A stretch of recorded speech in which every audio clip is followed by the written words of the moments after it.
آپ نے حضرت عائشہ کی دل جوئی کے لیے فرمایا اظہار محبت بہت ضروری ہے، میرے نبی اظہار محبت فرماتے تھے، اور یہ غذا ہوتی ہے، رشتوں کی غذا ہوتی ہے، تعلق کی یہ غذا ہوتی ہے۔ عام طور پر والدین اپنے بچوں کے لیے اظہار محبت نہیں ہوتا ہے، اور بس کھانا کھا لیا، ٹیوشن پڑھ لی، کام کر لیا، ہوم ورک کر لیا، بس یہیں تک ان کا سارا کچھ ہوتا ہے۔ اے آیا کہ نہیں آیا، بی کیوں آ گیا، سی کیوں آ گیا، بچے بھی بیچارے برباد ہو رہے ہیں، والدین بھی بیوقوف۔ تو آپ نے حضرت عائشہ کی دلداری کے لیے فرمایا عائشہ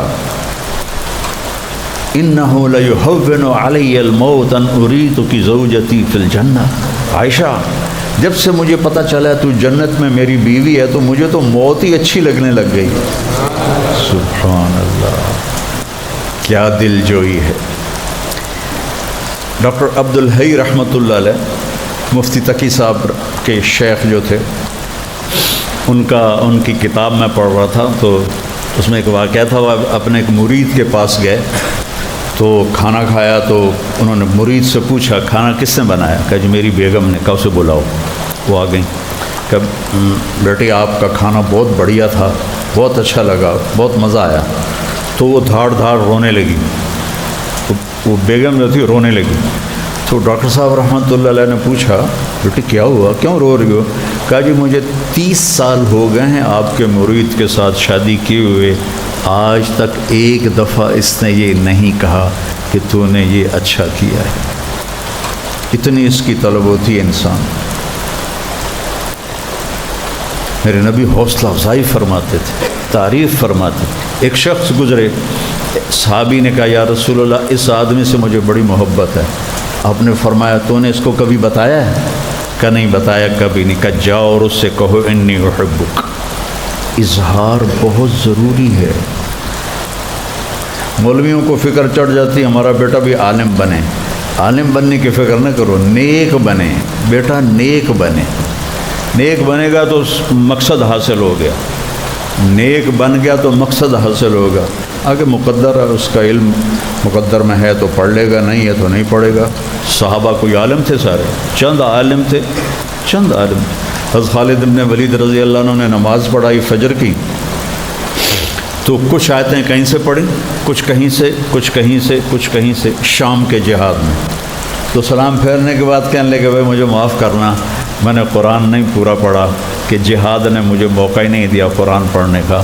تو ایک جگہ سے پوری آیات نہیں پڑھ سکے کہ سورہ فجر کی نماز لمبی ہوتی ہے، اور ہیں کون؟ سیف اللہ۔ ایک ہی شخص آیا جس کو لقب ملا سیف اللہ۔ وہ موتا کی جنگ میں 3000 صحابہ اور 1 لاکھ رومی، موتا اردن میں ہے، میں گیا تھا، تینوں کے مزار پر بھی گیا تھا۔ ہم نے کہا تمہارے امیر ہیں زید بن حارثہ، یہ شہید ہو جائیں تو پھر جعفر ہیں، وہ شہید ہو جائیں تو عبداللہ بن رواحہ ہیں، وہ شہید ہو جائیں تو پھر جس کو مرضی بنا لینا۔ ایک یہودی گزر رہا تھا، اس نے سنا تو کہنے لگا اے ترائے گیا جنت اے نہیں واپس آمدے، چونکہ نبی کا یہ بول حتمی ہوتا ہے۔ تو موتا کی جنگ ہے اور لشکر آ گیا 1 لاکھ کا، صحابہ اس کے لیے تیار نہیں تھے، تو گھبراہٹ شروع ہو گئی۔ تو عبداللہ بن رواحہ رضی اللہ عنہ کا انکم باحد الحسنیین، ارے اللہ کے بندو گھبراتے کیوں ہو؟ 2 اچھائیوں میں سے ایک تو ضرور ملے گی، یا شہادت مل جائے گی یا فتح مل جائے گی، کیوں گھبراتے ہو؟ تو صفیں درست ہو گئی۔ ابو ہریرہ پہلی دفعہ جنگ میں شریک ہو رہے ہیں، تو ان کے چہرے پر ایک رنگ آ رہا ہے، ایک جا رہا ہے، ایک آ رہا ہے، ایک جا رہا ہے۔ تو ثابت ابن اکرم انصاری رضی اللہ عنہ بدری صحابی ہیں، وہ پاس کھڑے تھے، انہوں نے ایسے دیکھا، ابو ہریرہ کانک تری جموعا کثیرا، لگتا ہے بڑے بڑے لشکر دیکھ کے گھبرا رہے ہو۔ تو وہ ہماری طرح تو تھے نہیں، کہتے نہیں نہیں نہیں نہیں میں تو بالکل ٹھیک کھڑوتا ہوں۔ میں نے کہا ہاں یار مجھے ڈر لگ رہا ہے، مجھے ڈر لگ رہا ہے۔ تو اب ثابت ابن اکرم نے فرمایا ما شہدت بدرا انا لا ننصر بالکثرہ، تو بدر میں شریک نہیں تھا، اگر تو بدر میں شریک ہوتا تو نہ گھبراتا۔ ہماری جو مدد ہوتی ہے نا وہ لشکر پر نہیں ہوتی، وہ اللہ کی تائید سے ہماری مدد ہوتی ہے۔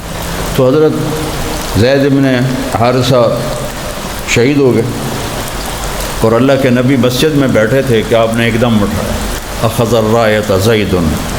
700 میل کا سفر ہے، 700 میل، آپ مسجد نبوی میں ہیں، گرد مجمع ہے، آپ نے کہا زید نے جھنڈا اٹھایا، قاتل فقتل ودخل الجنہ، قتال کیا، قتل ہوا اور جنت میں داخل ہو گیا۔ تو لوگوں نے پھر حضرت جعفر کو بلایا، تو حضرت جعفر نے جھنڈا اٹھایا، تو آپ نے کہا ثم اخذ الرایۃ جعفر۔ آپ مسجد نبوی مدینہ میں بیٹھے ہیں، جنگ اردن میں ہو رہی، فقاتل فقتل ودخل الجنہ، تو قتال کیا، قتل اور جنت میں داخل ہوا۔ ان کے ہاتھ میں جھنڈا تھا تو انہوں نے ہاتھ کاٹ دیا، انہوں نے جھنڈا دوسرے ہاتھ میں لے لیا، انہوں نے وہ ہاتھ بھی کاٹ دیا رومیوں نے، تو کٹے ہاتھوں سے جھنڈا ایسے سینے سے لگا دیا، تو انہوں نے سینہ چھلنی کر لیا، تو آپ نے فرمایا آپ کو جعفر الطیار کہتے ہیں، جعفر الطیار۔ آپ نے کہا کٹے ہوئے بازوں کے بدلے میں اسے جنت میں 2 پر ملے ہیں جن کے ذریعے سے وہ جنت میں اڑتا ہے اور میوے کھاتا ہے، جعفر طیار۔ پھر آپ نے فرمایا ثم اخذ الرایۃ عبداللہ، پھر عبداللہ نے جھنڈا اٹھایا، فقاتل فقتل ودخل الجنہ، اور اس نے قتال کیا، قتل ہوا اور جنت میں۔ لیکن تھوڑی دیر کے لیے آپ رک گئے اور انصار کہنے لگے ہمارے اوپر قیامت آ گئی، کہ پہلے 2 مہاجر تھے، زید بھی جعفر بھی، عبداللہ بن رواحہ مدینے والے تھے، ان پر آپ خاموش ہو گئے، تو کہنے لگے ہم نے سمجھا کہ عبداللہ تو ہلاک ہو گیا۔ پھر آپ نے کہا وَدَخَلَ الْجَنَّةَ، اور جنت میں داخل ہو گیا۔ تو انصاریوں نے عرض کی یا رسول اللہ یہ آپ تھوڑی دیر رک کیوں گئے تھے؟ کَإِنَّهُ تَرَدَّدَ بَعْضَ التَّرَدُّدِ، کہ اس کو آگے بڑھنے میں تھوڑا تردد ہوا تھا تو جنت میں جانے میں بھی تھوڑی دیر لگ گئی۔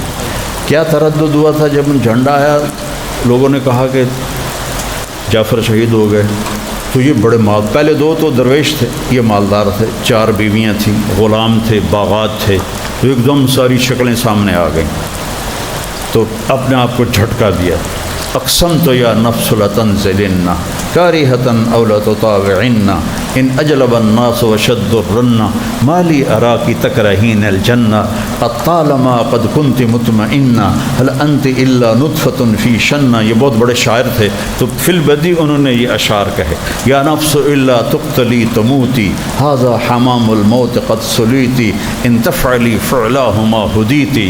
یہ فی البدی ٹھا ٹھا ٹھا ٹھا شعر پڑھے اور کہا بیویوں کا شوق ہے 3 طلاق سب کو، غلاموں کا شوق ہے سارے آزاد، باغات کا شوق ہے سارے صدقہ، اب بتا پھر یہ شعر پڑھے، میں قسم اٹھاتا ہوں اے نفس تجھے بڑھنا ہوگا، تجھے مرنا ہوگا، تجھے لڑنا ہوگا۔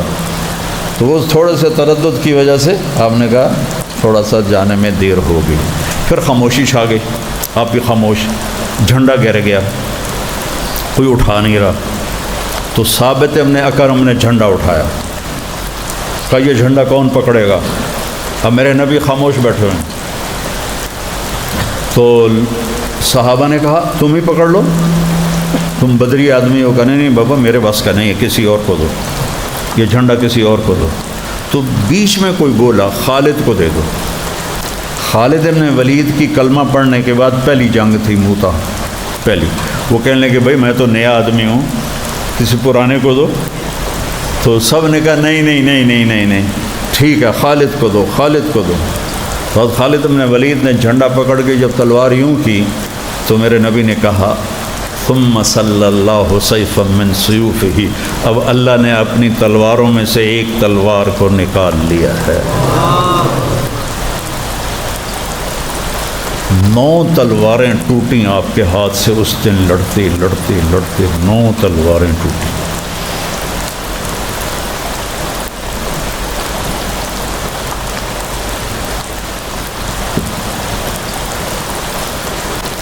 تو میرے عزیزو، اللہ تعالیٰ نے اپنے نبی کو رحمت بنا کے بھیجا اور رحمت للعالمین بنا کے بھیجا،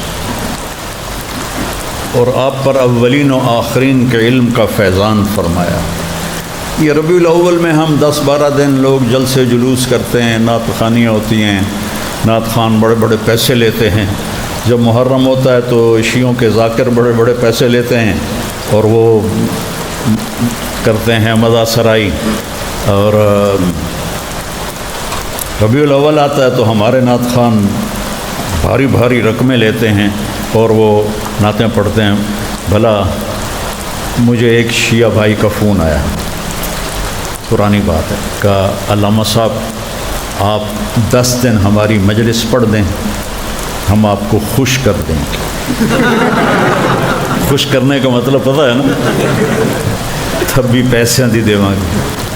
میں نے کہا میرے بھائی میرے لیے تو سارا سال ہی محرم ہوتا ہے، میں تو سارا سال ہی اللہ کے نبی کے گھر کے فضائل بیان کرتا ہوں، تو دوسرا یہ ہے کہ میں نے آپ سے لے کر کیا کرنا، مجھے تو اللہ نے پہلے ہی بہت دیا ہوا ہے، میں نے جہاں سے لینا ہے نا وہاں مجھے بہت زیادہ ملے گا، اور آپ جو دو گے وہ تو تھوڑا سا ہوگا، اس کی کیا اوقات ہے، کیا حیثیت ہے، تو کچھ بھی نہیں ہے، اس کی تو کوئی حیثیت نہیں ہے۔ تو وہ اللہ تعالیٰ نے آپ کے گھرانے کو کہا کہ ازواجہ امہاتہم، یہ آپ کی مائیں ہیں، آپ کی بیویاں، آپ کی اولاد۔ آپ نے کہا لوگوں کی اولاد چلتی ہے بیٹے سے، میری اولاد چلے گی میری بیٹی فاطمہ سے۔ دادا ہوتا ہے نا نسل میں، لیکن آپ نے حضرت فاطمہ کی اولاد کو کہا میری اولاد۔